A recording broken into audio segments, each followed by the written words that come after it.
सभी को praise the Lord मेरी ओर से जय मसीह की। और मैं सर्वप्रथम परमेश्वर को धन्यवाद देती हूँ कि पिता ने मुझे कुछ बातों को बोलने के लिए अवसर दिया।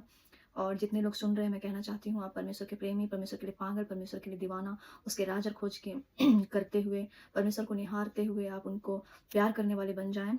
आज का टॉपिक है अपने पाँव को दूसरे के घर बारंबार जाने के बारे में। जो पिता ने दिया है, वो टॉपिक के बारे में कुछ वचन से कुछ शेयर करना चाहती हूँ कि क्यों हमें अपने पाँव को किसी के घर बारंबार जाने से रोकना चाहिए। उसमें 2 बातें हैं। पहली बात है कि अपनी बातों के विषय पहली बात है किसी के घर के जाने के विषय में, और दूसरी बात है अपनी बातों के विषय में।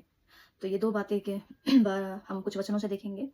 हमें मिलेगा नीति वचन 25 का 17 में ऐसा कहता है, अपने पड़ोसी के घर में बारंबार जाने से अपने पाँव को रोक, ऐसा ना हो कि वह तुझे खिन्न होकर घृणा करने लगे। तो ऐसा क्या कारण है कि सुलेमान राजा ने ये वचन को लिखा है कि हमें अपने पाँव को बारंबार दूसरे के घर जाने से रोकना चाहिए। कहीं ऐसा ना हो कि वो हमसे खिन्न होकर घृणा करने लगे, ऐसा क्या कारण है? तो हम कुछ वचनों से भी देखेंगे, इसका आंसर भी वहाँ पे मिलेगा और हम कुछ देखेंगे। हम लोग नीति वचन ही निकालेंगे 10 का 19 में ऐसा कहता है, सुलेमान राजा ने जो लिखा है, जहाँ बहुत बातें अधिक होती है वहाँ अपराध भी होता है, परंतु जो अपने मुँह को बंद रखता है वह बुद्धि से काम करता है। तो इसमें हम सबसे पहले देखेंगे कि हम जब कहीं हमारे पड़ोस में या हमारे अगल-बगल में या हमारे कलीग्स के बीच में या कहीं अपने फ्रेंड सर्कल में जाते हैं, तो हम वहाँ पे क्या बातें करते हैं? हम बहुत बात अपनी पढ़ाई के बारे में, अपनी नौकरी के बारे में, अपने पिछले दिनों के बारे में बोल के हम थोड़ा याद करते हैं बीते कल के दिनों के बारे में। पर वो बात करते-करते क्या सही में आप उस बात में परमेश्वर की महिमा होती है क्या? परमेश्वर की प्रशंसा होती है? ये नए-नए लोगों के लिए नहीं है, जो परमेश्वर के प्रेमी, जो परमेश्वर के लिए पागल है, परमेश्वर के दीवाने हैं, ये वचन उनके लिए है, जो परमेश्वर में परिपक्वता में आगे बढ़ चुके हैं। तो मैं बताना चाहती हूँ, क्या आप जब किसी के घर बारंबार जाते हैं, तो क्या आपके जाने से वहाँ परमेश्वर की महिमा होती है? क्या आपकी बातों से वहाँ लोग खिन्न होने लगते हैं या फिर आपकी महिमा करने लगते हैं, या परमेश्वर की महिमा? किसकी महिमा होती है? आपकी महिमा होती है या प्रभु यीशु मसीह की महिमा होती है? जैसे कुछ एग्ज़ाम्पलों को दूँगी, बताना चाहती हूँ। मैं अगर हम बहुत बारंबार किसी के घर जाते हैं, देखते हैं बहुत सारे लोग मिलते हैं, तो वहाँ बहुत बातें होती हैं। बात होते वो बात क्या होने लगता है, पापों में बदलने लगता है। कैसे पाप में बदलने लगता है? लोग एक-एक बातों को, अपने घर की बातों को बोलते हैं, मेरे ये परिवार ऐसा, मेरा वो ऐसा, ये ऐसी, वो बहन ऐसी है, वो सिस्टर ऐसा है, वो ब्रदर ऐसा है, या फिर मेरी सास ऐसी है। तो वो धीरे-धीरे, धीरे-धीरे क्या होने लगता है? पाप में बदलने लगता है। वो जो बातें हैं, वो बात नहीं रहता है, बल्कि वो एक दूसरों की बुराई में चला जाता है। और कई बार ऐसा भी होता है कि हम जिसे जानते भी नहीं हैं, और आप कहीं जाते हैं या कोई आपके दोस्त फ्रेंड सर्कल में आपको उसके बारे में बताते हैं, और मान के चलिए कोई बहन को मैं जानती भी नहीं हूँ, बस मैं जानती हूँ कि हाँ वो उस कलीसिया की बहन है, या फिर वो उस जगह नौकरी करती है या करता है। तो कई बार हमें जब वो बातें बताते हैं, उनकी बुराइयों को करते हैं कि वो बहन का चरित्र अच्छा नहीं है, वो भाई का चरित्र अच्छा नहीं है, वो ऐसे है, एटीट्यूड में रहते हैं, उन्हें बहुत ही ज़्यादा ईगो प्रॉब्लम है। तो कई बार हम क्या करते हैं, हमारे अंदर भी उसके प्रति उसी तरह का एक इमेज बन जाता है कि हाँ, उन्होंने जो कहा है शायद वैसा ही उनका कैरेक्टर होगा, उनका चरित्र खराब होगा, वो बहुत ईगो में होंगे, बहुत घमंड होगा, बहुत उनके जीवन में बहुत बेकार बातें होंगी। कई बार हम दूसरों की बातें से उनका इमेज वैसे ही बना लेते हैं, और वो क्या होता है, वो बात पाप में बदलने लगता है। मैं कहना चाहती हूँ अ, बुराई करने के लिए तो बहुत हैं, बहुत ही लोग हैं। बहुत ही लोग निंदा करने वाले हैं, बहुत लोग दबाने वाले हैं, प्राथमिक में गिराने वाले हैं। ऑलरेडी जो शैतान का जो हथियार है, हमें नाश करने के लिए बहुत ही लोग पीछे पड़े हैं। पर मैं कहना चाहती हूँ, जो परमेश्वर के प्रेमी, परमेश्वर के दीवाने, परमेश्वर के लिए पागल हैं, क्या आपकी बातों से परमेश्वर की महिमा होती है? क्या आपकी बातों से उस घर का बंधन टूटता है? क्या आपकी बातों से वहाँ उस घर के हालात बदलते हैं? क्या आपकी बातों से परमेश्वर की बातें दिखती हैं? अगर नहीं होता है, तो मैं कहना चाहती हूँ, आप जाँचिए कि आप किस पर्पज़ से वहाँ जाते हैं। गॉसिप करने के लिए तो बहुत अवसर मिलेगा, मज़ा-मस्ती करने के लिए तो बहुत अवसर मिलेगा, किसी की बुराई करने के लिए तो लाखों लोग पीछे पड़े हुए हैं, बहुत लोग हैं। पर मैं कहना चाहती हूँ, जो प्रभु के प्रेमी, प्रभु के लिए दीवाने, जो परमेश्वर के राज खोज की, धर्म के राज की खोज करते हैं, मैं कहना चाहती हूँ, ऐसी बातों से हटा के एक बार आप सोचें, क्या आप सच में आपके जीवन से वहाँ यीशु मसीह का चरित्र दिखता है? क्या आपकी बातों से लोग जानते हैं कि आपके जीवन में प्रभु यीशु मसीह कार्य करता है, आपके जीवन में परमेश्वर का पवित्र आत्मा पाया जाता है, आप उद्धार पाए हुए व्यक्ति हैं। आपका जाना उस घर के लिए एक आशीष का कारण ठहरना चाहिए। आपके जाने से उस घर के हालात बदलना चाहिए। आपके जाने से उस बहन या भाई का जो समस्या है वो खत्म होना चाहिए। बहुत लोग हैं बुराई करने वाले। मैं कहना चाहती हूँ, परमेश्वर की आराधना होना चाहिए आपकी बातों से। एक-दूसरे से जब मिले तो उस घर में परमेश्वर की प्रेज़ेंस होना चाहिए, एक छुटकारा होना चाहिए, एक आज़ादी होना चाहिए।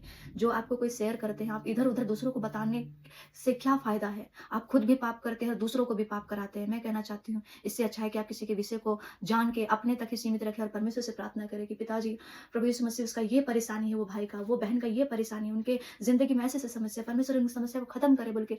ऐसा होना चाहिए आपका मोटिव दूसरे के घर में जाने का। आपका ऐसा होना चाहिए किसी से ज़्यादा बात करने का। और बहुत लोग सोचते हैं हम तो कुछ ज़्यादा बोलते भी नहीं, हम तो कम ही बात करते हैं। पर मैं कहना चाहती हूँ बहुत लोग जो कम बात करते हैं, क्या मन में बात नहीं करते होंगे? आप अगर दूसरे के बारे में ऐसे-ऐसे बोलते हैं, अगर वो नहीं बोल रहे हैं पर उनको लगता है ये तो कुछ नहीं बोलता है, क्या मन में नहीं बोलते हैं? परमेश्वर बोलता है वो मन की बातों को भी जानता है, मन की उत्पन्न होने वाली विचारों को भी जानता है। कई लोग बोलते तो नहीं है दूसरे के सामने अपना चरित्र अच्छा बनाने के लिए, पर मन में बोलते हैं, ये तो है ही ऐसा, ये तो है ही झूठा, ये तो है ही बेकार, ये तो है ही हमेशा सारे ये कोई क्या होता है इसको देख के भागते हैं, उसको मतलब कोई आता है बार-बार एक ही किसी के बारे में बुराई करते हैं, तो बोला, "अरे! इसको देख के भागो क्योंकि ये एक ही बात को बोलेगा, ये ऐसा है, वो ऐसी है, ऐसी-ऐसी।" मैं कहना चाहती हूँ ऐसे बोलने वाले लाखों लोग हैं, पर जब आप प्रभु के लोग हैं, आप प्रभु को प्यार करने वाले प्रभु के प्रेमी हैं, तो आपके बातों से दूसरों का समस्या का समाधान होना चाहिए, दूसरों को दिलासा मिलना चाहिए, परमेश्वर के करीब आना चाहिए, परमेश्वर को देखना चाहिए आपके जीवन से। आप जब किसी के घर जाएँ, तो वहाँ का हालात बदलना चाहिए। लोग सोचने पाएँ कि ये आने से मेरे घर में कुछ होता है, कुछ सामर्थ आती है, कुछ अद्भुत छुटकारा होता है, ये होना चाहिए। अरे बहुत कोई है बुराई करने वाले, लाखों लोग पड़े हुए हैं। आप क्या करते हैं? आपकी बातों से परमेश्वर की महिमा होना चाहिए। आपके किसी के घर जाने से उस घर में उद्धार होना चाहिए, परमेश्वर की उपस्थिति होना चाहिए। मैं मुझे भी घर में बहुत सारे लोग सोचते हैं मेरे अपने लोग कि मैं बहुत बोरिंग हूँ, मुझे कहीं जाना अच्छा नहीं लगता है। मैं किसी के घर में ज़्यादा देर रुकना अरे ये बहुत ऐसे बहुतों को ऐसा लगता है और बहुत तक थोड़ी-सी कम मात्रा में कुछ थोड़ा हद तक ठीक भी है, पर ज़्यादा सत्य नहीं है इसमें। मुझे ऐसा लगता है अगर मैं किसी के घर में जाऊँगी, ठीक है, वहाँ अच्छी बातें हो, परमेश्वर की बातें हो तो मुझे कोई बुरा नहीं हुआ है। पर वहाँ परमेश्वर की बातें होना चाहिए। वहाँ पे एक छुटकारा का कारण है, एक-दूसरे से मिलकर प्रार्थना करने का, एक-दूसरे को आत्मिक में बढ़ाने का कारण होना चाहिए। ये नहीं कि हम दूसरे की बुराई करें, चुगली करें, ऐसा-ऐसा करें, खुद भी पाप करें और हमें भी। मुझे बहुत डर लगता है भाई तुम्हारे मन में तो कुछ हो या ना हो पर वो बात सुन के मुझे उस व्यक्ति का नज़रिया बदल जाएगा और मैं वही उस व्यक्ति को पापी की नज़र से देखूँगी तो मुझे डर लगता है। इस वज़ह से मैं थोड़ा-सा अवॉइड करती हूँ दूसरों के घर में ज़्यादा जाने से, ज़्यादा बातों करने से क्योंकि जहाँ ज़्यादा बात होती है, वहाँ पाप भी अधिक होता है। इसलिए सोच समझ के हमें बात भी करना चाहिए, सोच समझ से हमें किसी के घर में जाना चाहिए। और मुझे आपसे हो या ना हो मुझे डर लगता है, इसलिए मैं अपने पाँव को बारंबार किसी के घर जाने से रोकती हूँ ताकि मुझसे पाप ना हो, ताकि मुझसे परमेश्वर खिन्न होने ना लगे। परमेश्वर की नज़र में मैं पापी या दोषी ना ठहरने लगूँ। परमेश्वर मुझसे ये ना कहे कि ये क्या बोल रही है, ये ऐसी बातों को नहीं बोलना चाहिए। परमेश्वर मेरे से शोकित ना होना चाहिए। इसीलिए मैं ऐसा सोचती हूँ अपने पाँव को बारंबार किसी के घर से जाने के अगर क्या फ़ायदा है? लोग आके तो बहुत खा के, पी के, मज़ा मस्ती करके ऐसे यहाँ-वहाँ का बात करके चले जाते हैं। अरे बात करना है तो ऐसा बात करें कि उस घर में उद्धार हो सके, उसका जीवन बदल सके, उसका हालात बदल सके, उसके जीवन में परमेश्वर का सामर्थ्य दे सके, उनकी परिस्थिति बदल सके, उनका जो व्यक्तिगत ज़िंदगी जो आपको कोई गुप्त में बताता है, वो बंधन टूट सके। बुराई करने के लिए तो हज़ार है। अरे आप भलाई करके देखिए अपनी बातों से, प्रार्थना के द्वारा। ये होना चाहिए किसी के घर में जाने का मकसद।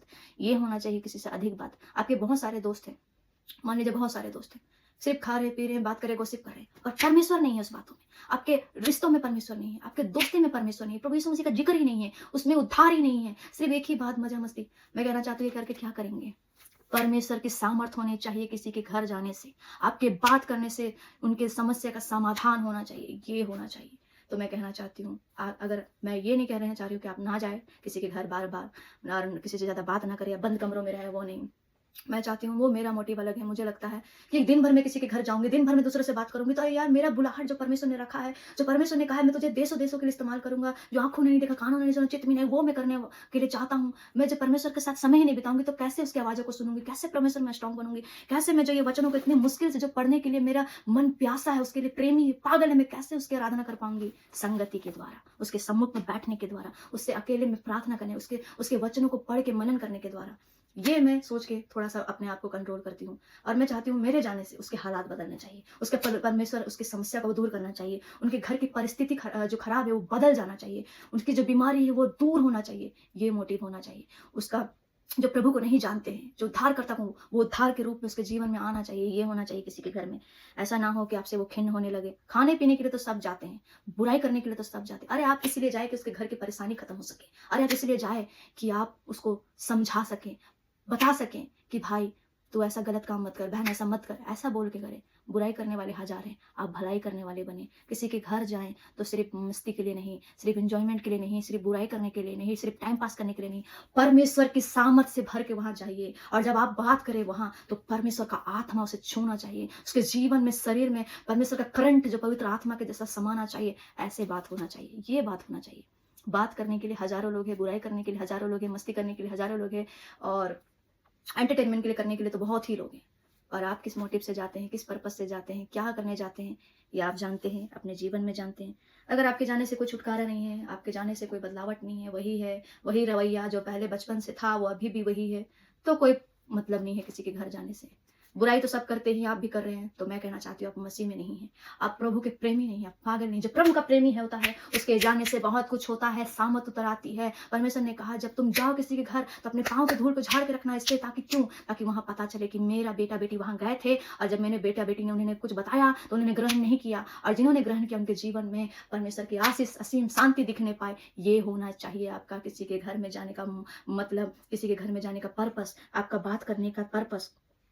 बात हो पर वहाँ निंदा ना हो, चुगली ना हो, बुराई ना हो, आशीषों की बात हो, तारीफ की बात हो, परमेश्वर की महिमा की बात हो, सामर्थ होना चाहिए आपकी बातों से परमेश्वर, ये मोटिव होना चाहिए।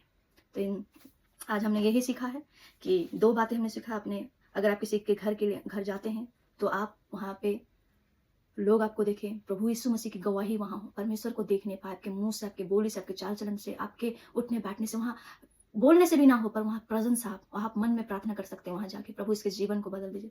प्रभु यीशु मसीह इनके हालात को बदल दीजिए। मैं नहीं जानती कि क्या प्रॉब्लम है, मैं नहीं जानता, पर प्रभु ये जो आपको नहीं जानता है, ये जो इसे शत्रु शैतान यूज़ कर रहा है नरक ले जाने के लिए, प्रभु इसके हालात को बदल दीजिए, इसे पाप से बंधनों से छुटकारा दीजिए। प्रभु ऐसा करिए।